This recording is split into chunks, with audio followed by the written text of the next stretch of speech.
আসসালামু আলাইকুম ওয়া রাহমাতুল্লাহি ওয়া বারাকাতুহু। আলহামদুলিল্লাহ, আজকে রমজানের প্রথম দিন,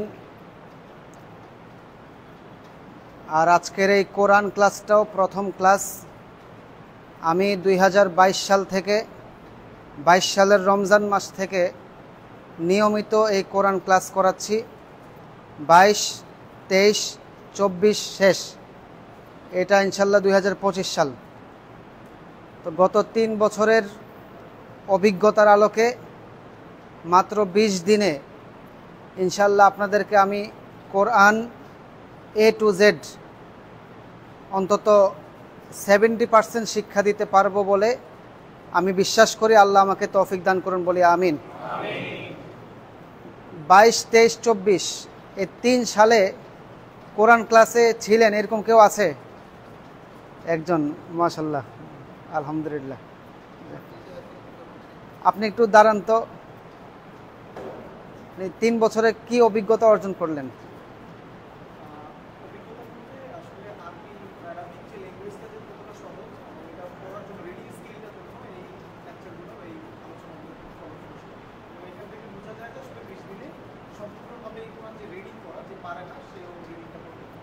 আলহামদুলিল্লাহ, মাশাআল্লাহ। আপনি তো কুমিল্লা ইউনিভার্সিটিতে আছেন, শেষ তো? হ্যাঁ, আচ্ছা। উনি কুমিল্লা ইউনিভার্সিটির সাবেক ছাত্র, আমার 3 বছরে উনি এখানে ছিলেন। মাশাআল্লাহ, বসেন। আচ্ছা, আপনারা শুরু হয়ে গেছে ক্লাস। এখানে যা কিছু লেখা দেখছেন, এই লেখাটা গত বছরের লেখা।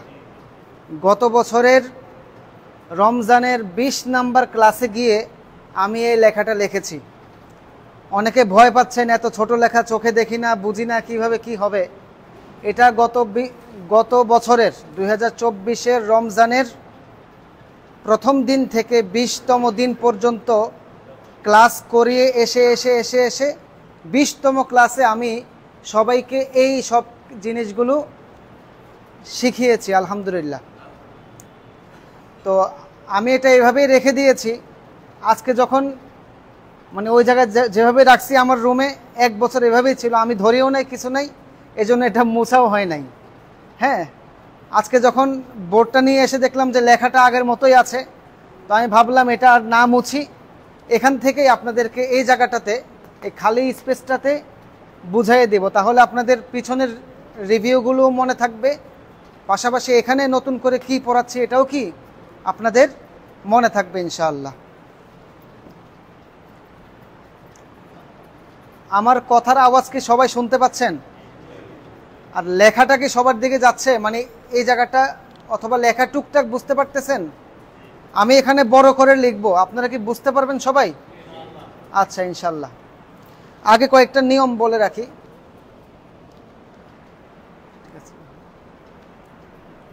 পবিত্র কোরআন শিক্ষা করা এটা সকল মুসলিমের উপর ফরজ। সকল মুসলিমের উপর কি ফরজ। নামাজ নষ্ট হয়ে যাওয়ার প্রথম কারণটাই হচ্ছে নামাজে অশুদ্ধ পড়া। অশুদ্ধ পড়া বলতে কারো যদি হরফের উচ্চারণ ঠিক না থাকে, যেখানে টান নাই সেখানে টান দেয়, অনেক সময় অর্থ পাল্টে যায়, এর ফলে নামাজও নষ্ট হয়ে যায়। এজন্য নামাজও পড়তে হবে, পাশাপাশি কোরআন শুদ্ধ করার প্রচেষ্টা চালিয়ে যেতে হবে। রাসূল সাল্লাল্লাহু আলাইহি ওয়াসাল্লাম হাদিসে বলেছেন, খায়রুকুম মান তাআল্লামাল কুরআনা ওয়া আল্লামা। তোমাদের মধ্যে সর্বোত্তম সে ব্যক্তি যে কোরআন শিক্ষা করে এবং শিক্ষা দেয়। তো আমি আলহামদুলিল্লাহ কোরআন শিক্ষা করেছি। কোরআনের তাজবিদের উপরে পড়াশোনা করেছি এবং কোরআন তো হেফজ করেছি, এবং কোরআনের কোন অক্ষরটা কিভাবে উচ্চারণ করতে হয় সেটা মোটামুটিভাবে রপ্ত করেছি। এখন আমার কাজ হচ্ছে আমার শিক্ষাটা আপনাদেরকে পৌঁছে দেওয়া। যে কোরআন শিক্ষা করে এবং শিক্ষা দেয় দুজনেই উত্তম। তো আমি চাই আপনারা তো উত্তম মানুষ, যেহেতু শিক্ষা করতে এসেছেন, আপনাদের সাথে যেন আমিও ওই আল্লাহ রসুলের কথা অনুযায়ী উত্তমদের কাতারে শামিল হতে পারি। আল্লাহ আমাদের সবাইকে কবুল করুন, আমিন। আল্লাহ তাআলা পবিত্র কোরআনে বলেছেন, ওয়ালাকাদ ইয়াসসারনাল কুরআনা লিযিকরি ফাহাল মিন মুদ্দাকির।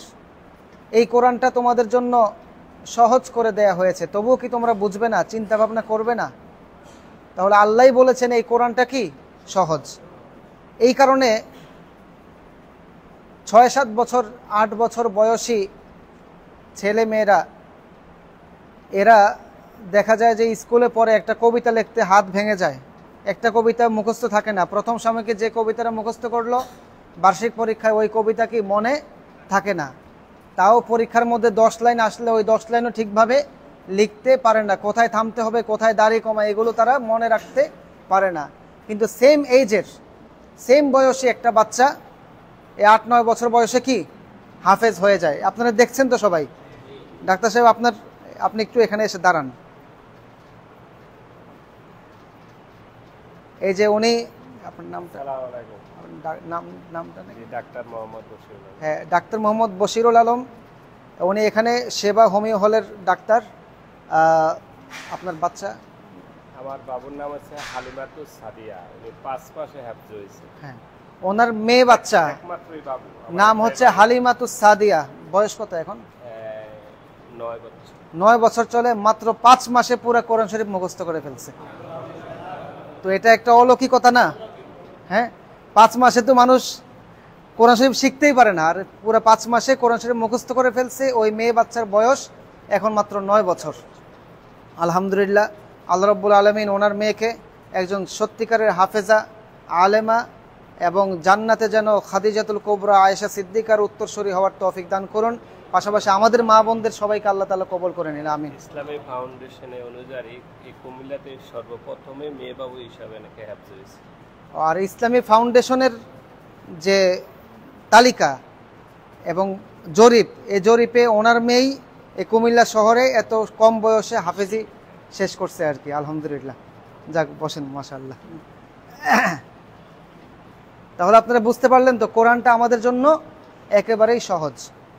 আমাদের এই ক্লাসটি 1:50 থেকে শুরু হয়ে 2:30টার দিকে শেষ হয়ে যাবে, মাত্র 40 মিনিট। তো আপনারা সারাদিনে যতই ব্যস্ত থাকুন না কেন, চেষ্টা করবেন এই 40টা মিনিট অন্তত কোরআন ক্লাসে অংশগ্রহণ করতে। দ্বিতীয়ত, আমরা এমনিতেই জোহরের নামাজের পরে রমজান মাসে একটু ক্লান্তি বোধ করি। রমজানের বাইরে আমরা এই সময়টাতে খাবার খাই। যে সময়টাতে আপনারা খাবার খেতেন অথবা যে সময়টাতে বিছনায় শুয়ে পড়তেন, ওই সময়টা কোরআন ক্লাসে বসে থাকলে অন্তত যারা আগে থেকেই পারেন তাদের পড়াটা আরেকটু মজবুত হলো, যারা একেবারেই পারেন না তারা নতুনভাবে শিখতে পারলেন। সব কিছুই হচ্ছে চর্চার বিষয়, চর্চা যদি না থাকে ভুলে যাবে। আসুন আমরা এখন এই কোরআনের মূল ক্লাসে চলে যাচ্ছি। আউযু বিল্লাহি মিনাশ শাইতানির রাজিম, বিসমিল্লাহির রহমানির রহিম। কোরআনুল কারীম, এই কোরআনকে শুদ্ধভাবে পড়তে জানতে হলে 3টা বিষয় আমাদের জন্য জানা আবশ্যক। কয়টা বিষয়? 3টা বিষয়। এই 3টা বিষয় যদি আমাদের জন্য জানা হয়ে যায় এবং এই 3টা বিষয় যদি কারো ভালোভাবে জানা থাকে, তার কোরআনের 90% পড়া শুদ্ধ থাকবে। 1 নাম্বার,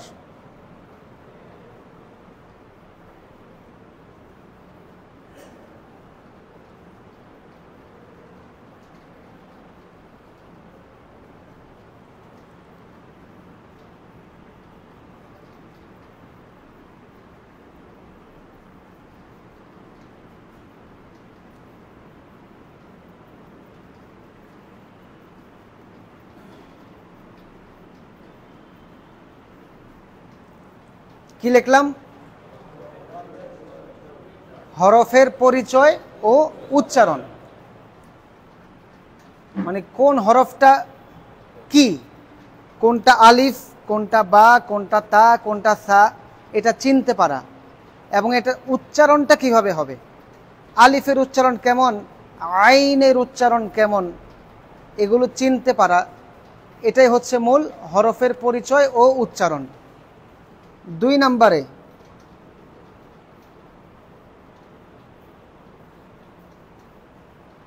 টান। কি টান? কোথায় টান দিবেন? লা ইলাহা, এই যে লা টান দিলাম, কোথায় টান হবে, কোথায় টান হবে না, এটা জানতে পারে। এটা হচ্ছে 2 নাম্বার কারণ, মানে 2 নাম্বার বিষয়। 3 নাম্বারে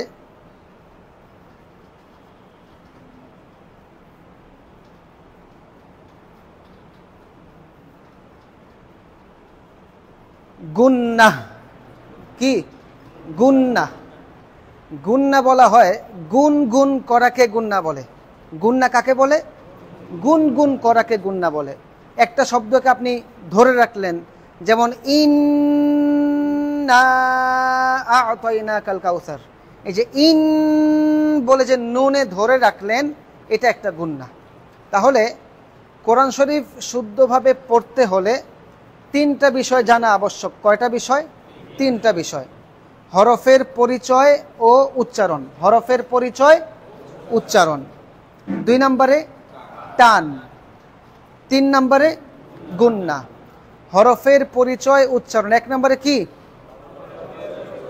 হরফের পরিচয়, উচ্চারণ। 2 নম্বরে টান। 3 নম্বরে গুন্না। আপনাদের সুবিধার্থে গত বছর থেকে আমি আমার এই ক্লাসগুলো আমার যে ইউটিউব চ্যানেল আছে সেখানে দিয়ে দিয়েছি। পুরো 20টা ক্লাস ইউটিউবে খুঁজলে পাবেন। আর এই বছর থেকে এটাকে আমি ফেসবুকেও লাইভ করতেছি, যেহেতু যুগ পাল্টে গেছে, ফেসবুকে লাইভ করতেছি। আপনারা এখানে অবশ্যই সশরীরে উপস্থিত থাকবেন, সশরীরে উপস্থিত থাকবেন। পাশাপাশি অবসর সময় গিয়ে ফেসবুকের যে লাইভ অথবা ইউটিউবের ওখান থেকে সেগুলো আবার বাসায় গিয়ে রিহার্সেল করবেন, তাহলে আপনাদের প্রস্তুতিটা ভালো হবে। ওই এখান থেকে আপনারা আইডিটা নিয়ে যান ক্লাসের পরে, এখন না। তাহলে কোরআন শরীফ শিখতে হলে আমাদের কয়টা জিনিস জানা প্রয়োজন? 3টা। 1 নম্বরে হরফের উচ্চারণ, পরিচয়। হরফের উচ্চারণ, পরিচয়। 2 নম্বরে টান। 3 নম্বরে গুন্না। হরফের পরিচয়, উচ্চারণ, 2 নম্বরে টান, 3 নম্বরে গুন্না। কে বলতে পারবেন? হাত উঠান। আচ্ছা হুজুর বলেন, কোরআন শরীফ শিখতে হলে কয়টা জিনিস জানা প্রয়োজন? কি কি?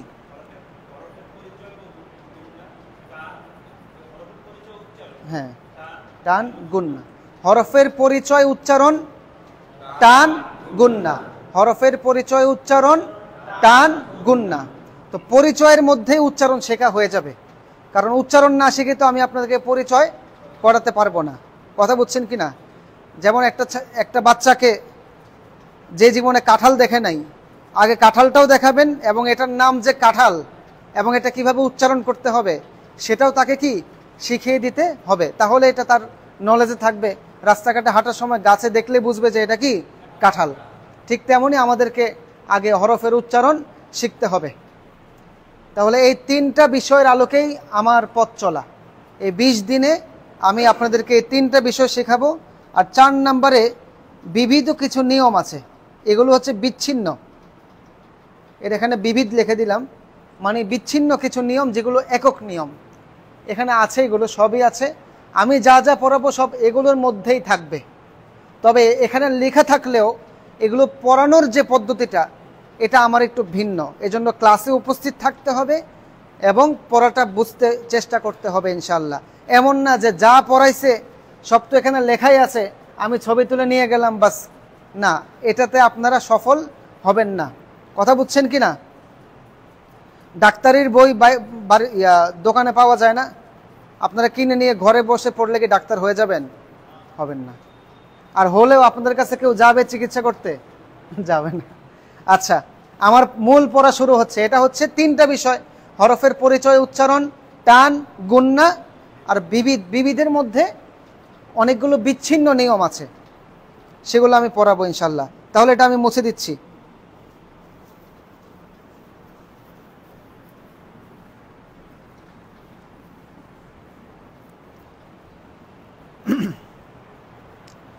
কোনো একটা ভাষা শিখতে হলে প্রথমে ভাষার অক্ষরগুলো শিখতে হয়। আমরা যখন বাংলা ভাষা শিখেছি আদর্শ লিপিতে, আগে প্রথমে কি শিখেছি? স্বরেয়, স্বরেয়া, এগুলো শিখেছি, ঠিক না? স্বরবর্ণ, ব্যঞ্জনবর্ণ। ইংরেজি যদি কেউ শিখতে চায় তাহলে তাকে আগে কি শিখতে হবে? ABCD। তো আরবি যদি কেউ শিখতে চায় তাহলে তাহলে প্রথমে তাকে কি শিখতে হবে? আলিফ বা তা সা। হ্যাঁ, এবার বাংলায় স্বরে ও স্বরে ক খ গ এগুলোকে বলা হয় বর্ণ। কি বলা হয়? বর্ণ। ইংরেজিতে এ বি সি ডি এগুলোকে বলা হয় লেটার। কি বলা হয়? লেটার। আর আরবিতে যে আলিফ বা তা সা আছে এগুলোকে বলা হয় হরফ। কি বলা হয়? হরফ। কি বলা হয়? হরফ। হরফ, হরফ। কি বলা হয়? হরফ, হরফ। এটার বাংলা অর্থ হচ্ছে অক্ষর বা বর্ণ। এখন এ বি সি ডি এগুলো হচ্ছে 26টা। কয়টা? 26টা। আবার স্বরবর্ণ ব্যঞ্জন বর্ণ এগুলো প্রায় 49টার মতো। স্বরবর্ণ মনে হয় 11টা না? হ্যাঁ, স্বরবর্ণ 11টা, ব্যঞ্জন বর্ণ 39টা, সব মিলে 50টা। জি জি জি, আচ্ছা ঠিক আছে। সরাসরি সবাই পারলেও ক খ কিন্তু সিরিয়াল অনেকে পারে না, শেষে দিয়ে গিয়ে উল্টাপাল্টা করে ফেলে। আমারও আটকায় যাওয়ার সম্ভাবনা আছে, এই জন্য সবগুলো বলি নাই আর কি। তো আরবি হরফ কয়টি? 29টি।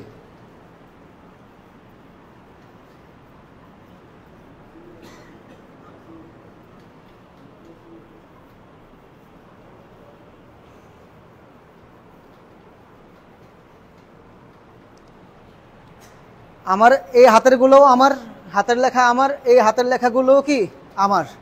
এগুলো আমি রমজান মাসে তারাবির পরে মনোযোগ সহকারে 1-1.5 ঘন্টা লাগাই লিখতাম মনোযোগ দিয়ে। আর এখন এত মনোযোগ দিলে আপনাদের পড়া হবে না, এজন্য মোটামুটিভাবে বুঝতে পারলে যথেষ্ট। আরবি হরফ 29টি। আরবি হরফ কয়টি? 29টি। আরবি হরফ 29টি। আরবি হরফ কয়টি? আরবি হরফ কয়টি? আরবি হরফ কয়টি? আরবি হরফ কয়টি? আরবি হরফ কয়টি? 29টি। তাহলে আরবি হরফ কয়টি? 29টি। এই 29টি হরফ এর আগে কেউ কখনো চোখে দেখে নাই কিংবা দেখলেও চিনে না, এমন কেউ আছে কিনা? একটু হাত উঠালে ভালো হয়, লজ্জার কিছু নেই। কারণ একজন যদি এরকম থাকে যে আমি আরবি চিনি না, তাহলে আমার পড়ার ধরনটা ভিন্ন হবে। আর যদি সবাই মোটামুটি চিনি তাহলে পড়ার ধরনটা আরেকটু ভিন্ন হবে। এর আগে আরবি কখনোই পড়েন নাই, আলিফ বা তা সা জীবনে চোখেও দেখেন নাই, দেখলেও চিনে না, এরকম কেউ আছে? কোনো সংকোচবোধ ছাড়াই হাত উঠাতে পারেন। আছে এমন কেউ? একজনও নাই নাকি? আসলে কি সবাই আলিফ বা তা সা চিনেন মোটামুটি? হ্যাঁ, না লজ্জার কিছু নাই এখানে? আরবি তো আমাদের ভাষা না। হ্যাঁ, আচ্ছা আচ্ছা আচ্ছা, সবাই চিনলেও আমি আবারও ইয়ে করাচ্ছি ইনশাল্লাহ। আরবি হরফ কয়টি? 29টি। হ্যাঁ, আমরা সাধারণ মানুষ মনে করি আরবি হরফের উচ্চারণ মানেই হচ্ছে একদম গলা কেটে ফেলা, জিহ্বা ছিঁড়ে ফেলা, দাঁত খুলে পড়া। বিষয়টা কিন্তু এমন না। আরবি হরফ অল্প কিছু সংখ্যক হরফ, এগুলোর উচ্চারণটা ভিন্ন, আর বাকি সবই আমাদের মতো বাংলা অক্ষরের মতোই উচ্চারণ। তো আমি এখনই মূল আরবি হরফের দিকে চলে যাচ্ছি।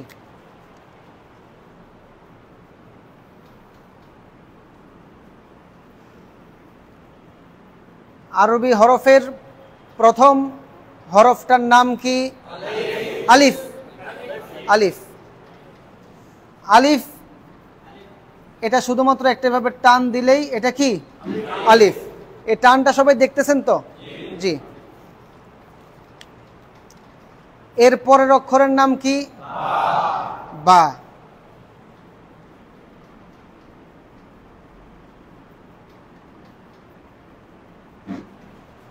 এর পরের হরফের নাম কি?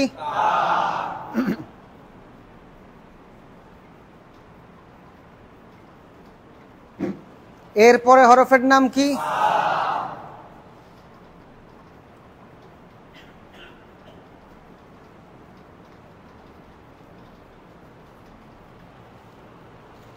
সা। আলিফ, তাড়াতাড়ি বলতে হবে, আলিফ আলিফ আলিফ, বা, তা, সা। এবার আমি আপনাদেরকে শুদ্ধ করিয়ে দিচ্ছি, বেয়াদবি মাফ করবেন, আমি একটু বসি। আমি বসলে সবাই দেখেন, আপনারা দেখতেছেন? আলিফ আলিফ আলিফ আলিফ। দেখুন এই যে আ আ, এই যে আ শব্দটা একদম সুস্পষ্টভাবে হতে হবে, অস্পষ্ট হতে পারবে না। একটা ফ্যান চলতেছে, একটু সুইচটি। আলিফ আলিফ আলিফ। দেখুন একটা হচ্ছে আ, আমি যদি ওই যে বাচ্চাদেরকে যখন মা খাবার খাওয়ায় বলে যে আ করো, এই যে আ করো, এই আ এটাকে অস্পষ্টভাবে বলে যে আ করো, কিন্তু আলিফ বলতে এখানে অস্পষ্ট হবে না, এটা সুস্পষ্ট হতে হবে। আলিফ আলিফ আলিফ আলিফ আলিফ আলিফ। আমরা যে নামাজ পড়ি, আমরা যদি বলি আল্লাহু আকবার, তাহলে এই আল্লাহু আকবার হয়ে গেল, বলতে হবে কি আল্লাহ, এই যে আল্লাহু আকবার, বুঝছেন তো সবাই? তাহলে আলিফ আলিফ, হাসান ভাই বলেন, আলিফ আলিফ আলিফ আলিফ, আ ই উ, এই যে একদম স্পষ্ট, এখানে কোনো অস্পষ্টতা আছে?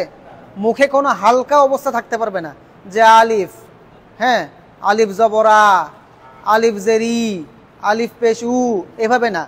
আলিফ জবর আ, আলিফ জের ই, আলিফ পেশ উ, আ ই উ। তাহলে স্পষ্ট হলো তো সবাই? তাহলে এটাই হচ্ছে আলিফ, এবং এই আলিফটা বলতে হলে দ্রুত বলতে হবে, আলিফ আলিফ আলিফ আলিফ আলিফ, একদম স্পষ্ট। কথা বুঝতে পেরেছেন? এরপরে অক্ষরটা কি? বা। এখানে আমি লিখে দিলাম ব আকার বা, কি ব আকার বা। ব আকার বা কেন লিখলাম? এখানে কোনো ভিন্নতা নাই, বা সবাই বাংলাদেশ যেমনে বলেন, এ বা কেউ কি এভাবেই বলবেন। তাহলে বুঝতে পারছেন তো? এটা কি ত আকার তা, কি আলিফ, বা, তা, আলিফ, বা, তা।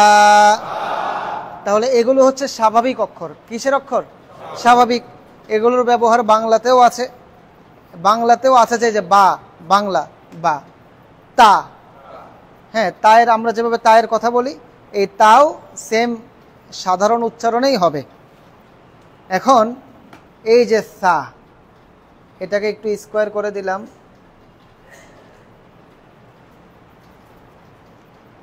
এই সা, এখানে এসে একটু ভিন্নতা।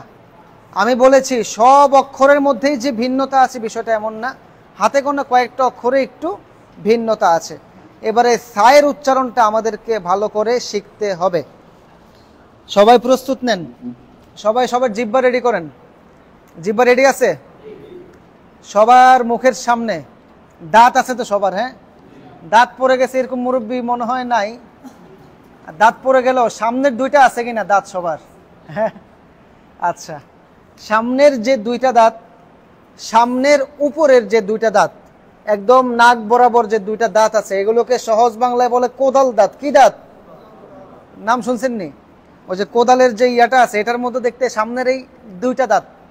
হ্যাঁ, এই দাঁত সবার আছে তো?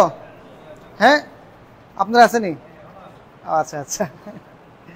এই যে দাঁতগুলো, এই সামনের এই দুইটা দাঁত হচ্ছে বড় বড়, বাকিগুলো এরকম একটু ছোট ছোট হয়। সবাই বুঝতে পারছেন?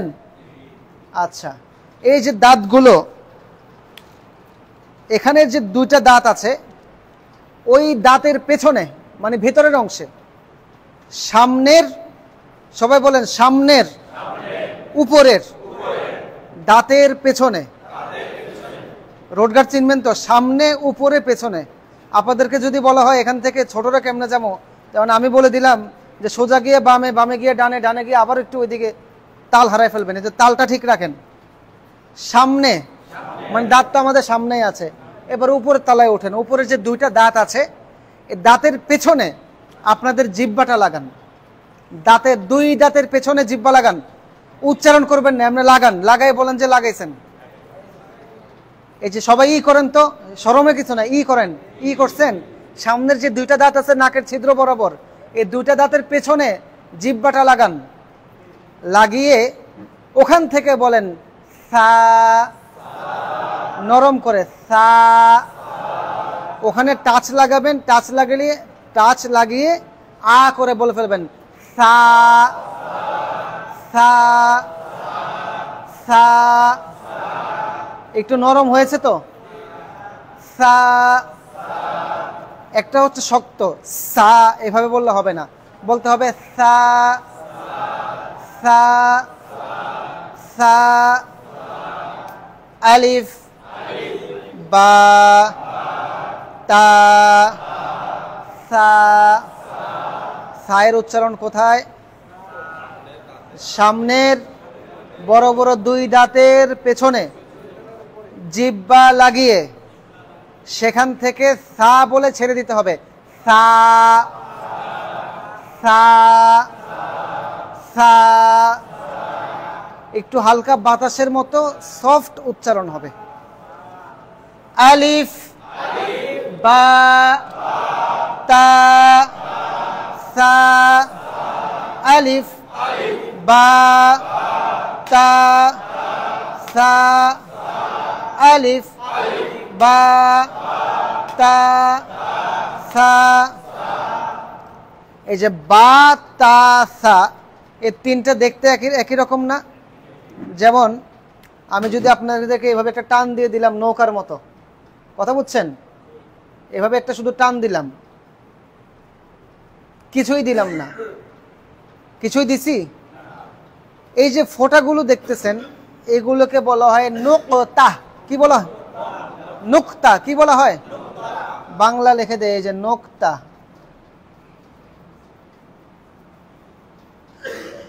নুকতা কি বলা হয়? নুকতা। তো এইরকম একটা ফোঁটা দেখলে এটা হচ্ছে এক নোক্তা। কয় নোক্তা? তাহলে তায়ের উপরে কয় নোক্তা? সায়ের উপরে কয় নোক্তা? 3 নোক্তা। এটা হচ্ছে বডিটা। এটা কি? বডি। এটার এই অংশটা হচ্ছে নিচ, এই অংশটা হচ্ছে কি? উপর। এখন এখানে যদি আমি একটা নোক্তা দিই, এটা কি হয়ে গেল? বা। এটা দিলাম মুছে, এখানে একটা নোক্তা দিলাম, কি হয়ে গেল? তা। কয় নোক্তা? 2 নোক্তা। উপরে একটা নোক্তা দিলাম, কি হলো? সা। তাহলে বা তা সা বলেন। বা তা সা। বা তা সা। এগুলো চেহারা একরকম তো, শুধু ফোঁটায় বেশ কম। কিসে বেশ কম? ফোঁটায়। এই কথাটা খেয়াল রাখবেন যে বা তা সা দেখতে একই রকম। কি? বা তা সা দেখতে একই রকম, পার্থক্য কিসে? নোক্তায়। কোনোটার নিচে, কোনোটার উপরে, কোনোটা একটা, কোনোটা 2টা, কোনোটা 3টা। তাহলে আলিফ বা, বল আলিফ বা তা সা। সবার বুঝে আসছে তো? সামনে যাব। সিরিয়ালটাও মনে রাখেন, আলিফ বা তা সা, সিরিয়াল মনে রাখেন।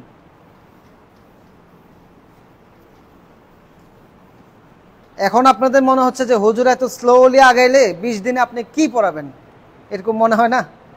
হ্যাঁ, প্রথম একটু স্লোই থাকবে। আপনারাও আমার সাথে আমার গতিতে থাকেন। যখন আমি দৌড়ানো শুরু করব, আমার সাথে কিন্তু আপনাদেরকেও কি দৌড়াতে হবে। তবে দৌড়ানোর মধ্যে একটা ব্যালেন্স থাকবে। কথা বুঝছেন কিনা? ওই যে ছোটোকালে যারা মোবাইলে গেমস খেলছেন না, ভিডিও গেমস, প্রথম লেভেলটা কি সহজ থাকে, দ্বিতীয় লেভেল, প্রথমটা পারলে দ্বিতীয়টা সহজ, দ্বিতীয়টা পারলে তৃতীয়টা সহজ। কিন্তু আস্তে আস্তে যে গতি বাড়তেছে, এটা কিন্তু ওই নেশার কারণে আর বোঝা যায় না। এই জন্য এই আরবি পড়ার একটা নেশা থাকতে হবে। কথা বুঝছেন কিনা? কথা বুঝেন নাই?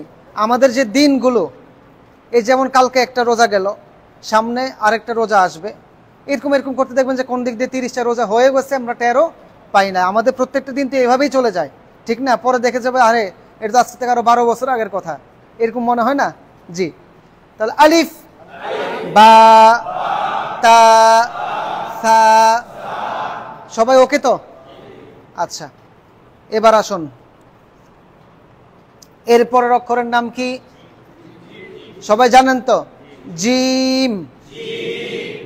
তারপরের অক্ষর হা, খ।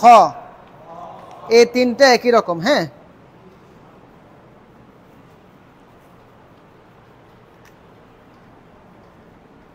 আচ্ছা এটা মুছে ফেলি। তাহলে আলিফ বা তা সা এর মধ্যে শুধু কোনটা একটু বিশেষ হরফ? সা। কোনটা বিশেষ হরফ? সা। এটা খেয়াল রাখবেন। জি, এবার আসেন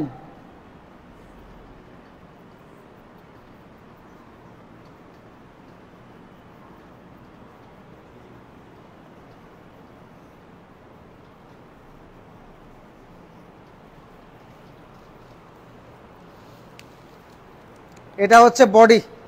এটা কি বডি? এটা এখনো ইঞ্জিন লাগানো হয় নাই আর কি। এরকম তিনটা অক্ষর পরপর আসবে, এসেছে, মানে যে আলিফ বা তা সার যে বর্ণমালা, এগুলোর মধ্যে তিনটা অক্ষর একসাথে এসেছে। এখন এগুলোর পরিচয় হচ্ছে,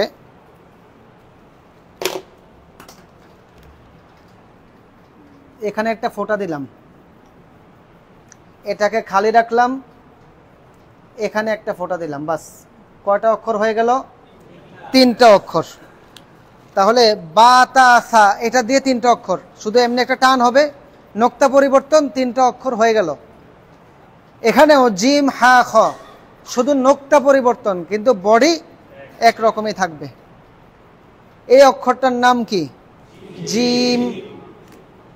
যেটা আমি বাংলায় লিখবো, মনে করবেন এটা আপনাদের জন্য সুসংবাদ, মানে এটার মধ্যে আর কোনো কি কাঠিন্যতা কিংবা কঠিন কিছু নাই। আমি এটাতে বাংলায় লিখলাম,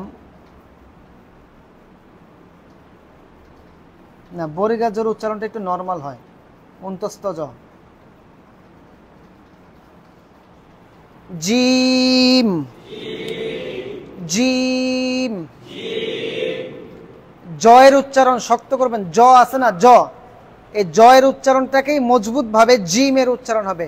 gym, gym, gym, gym, gym, gym. জিমের উচ্চারণ কি হবে? শক্ত হবে। জিমের উচ্চারণ কি? শক্ত হবে। আপনারা যেটা জিম করেন, জিম করলে শরীর শক্ত হয় না? হ্যাঁ, তো এই জিমের উচ্চারণটা কি হবে? শক্ত হবে। মনে থাকবে?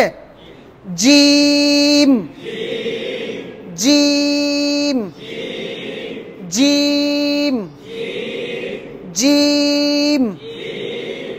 আলিফ, বা, তা, সা, জিম। আলিফ, বা, তা, সা, জিম, জিম। সবাই জিম চিনছেন? বডিটা খেয়াল রাখেন, এটা হচ্ছে মাথা, এই ঘুরে এসে পেট। কথা বুঝছেন? যদিও তার নাম জিম, কিন্তু বেচারা জিম করে না, এই জন্য তার পেটের অবস্থা দেখছেন। Gym, gym, gym. এই অক্ষরটা সবাই বুঝে আসছে তো? আচ্ছা, সামনে যাব। আচ্ছা, এই আমরা হ আকার হা বলি না, এটা হায়ের উচ্চারণ হবে, তবে এই হায়ের উচ্চারণটা একটু শক্ত হবে।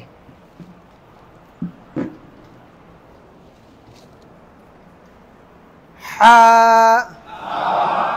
হা। এই যে আমাদের গলাটা আছে না, গলার এই মাঝখান, গলার মাঝখান। আর গরু জবাই করার সময় হুজুররা যেখানে পোজ দেয় আর কি, গলার এই কণ্ঠনালী মাঝখান, এখান থেকে মাঝখানটাকে, গলার এই মাঝখানটাকে একটু চাপ দেন ভিতরের দিকে, হা হা হা হা বলবেন না, হা বললে সামনে আসে। কিন্তু এই যে গলার ভেতরে, আপনারা তো সবাই মাছ খাওয়ার অভিজ্ঞতা আছে, মাছ গলায় আটকাইছে কিনা মাছের কাঁটা কখনো? মাছের কাঁটা গলায় আটকাইলে গলা থেকে বের করার জন্য আপনারা যে আওয়াজগুলো করেন, এগুলো ঘুরে ফিরে আইন এবং হায়ের উচ্চারণ হয়ে যায় আপনাদের। কথা বুঝছেন কিনা? আবার অনেক সময় মানে দাঁত ব্রাশ করার সময় মানে ভেতরে কফ আটকায় গেলে আমরা যা কিছু করি, হ্যাঁ, এগুলো সব কিছুই আইন এবং হায়ের উচ্চারণ হয়ে যায়। হা, ভেতরের যে গলার কণ্ঠনালীটা, এটা গলার পেছন সাইডে একটু চাপ দিয়ে হা বলেন। হা হা হা, যেমন আমরা বলি না সামি আল্লাহু লিমান হামিদা, হামিদা হামিদা, হায়ের উচ্চারণ হবে। কিসের উচ্চারণ? হা হা হা হা। কে বলতে পারবেন একটু? হা, মোটা করে মোটা করে হা। হাসান ভাই বলেন তো। হা, আপনার নামটা ভুলে গেছি। হ্যাঁ বলেন তো। হা, আর একটু চেষ্টা করবেন। মুরব্বীদের মধ্যে থেকে একজন বলেন, আঙ্কেল বলেন। হা, একদম ভেতর থেকে, গলার মাঝখান, গলার মাঝখান থেকে। হা হা। আমরা একদম শেষ সময় চলে এসেছি, তাহলে হাটা একটু বিশেষ উচ্চারণ হবে গলার মাঝখান থেকে, গলার মাঝখান থেকে। এটা হচ্ছে গলার শুরু, এটা মাঝখান, আর এটা কি শেষ। গলার এখানে যে আপনাদের কণ্ঠনালী আছে, এখানে যে রগ টগ আছে, এগুলোকে একটু চাপ দিবেন, গলার মধ্যেই চাপ দিয়ে ওখান থেকে হা হা উচ্চারণ করার চেষ্টা করবেন। তাহলে জিম হা, জিম হা। এই হরফের উচ্চারণগুলো বাসায় একটু প্র্যাকটিস করতে হবে। একদম আয়না দেখে দেখে বড় করে আ করে যেমনি পারেন চিল্লে চিল্লে একদম কি হরফের উচ্চারণগুলো ঠিক করতে হবে। রাত্রেবেলা করবেন, দিনের বেলা এত চিল্লাচিল্লি করলে আসরের সময় আপনার রোজার 12টা বাজবে। কথা বুঝছেন? এবার আসুন পরের অক্ষরে খ। অনেকে এটাকে বলে খা, খা হবে না। আপনিও খা পড়ছেন। এটা কি হবে? খ।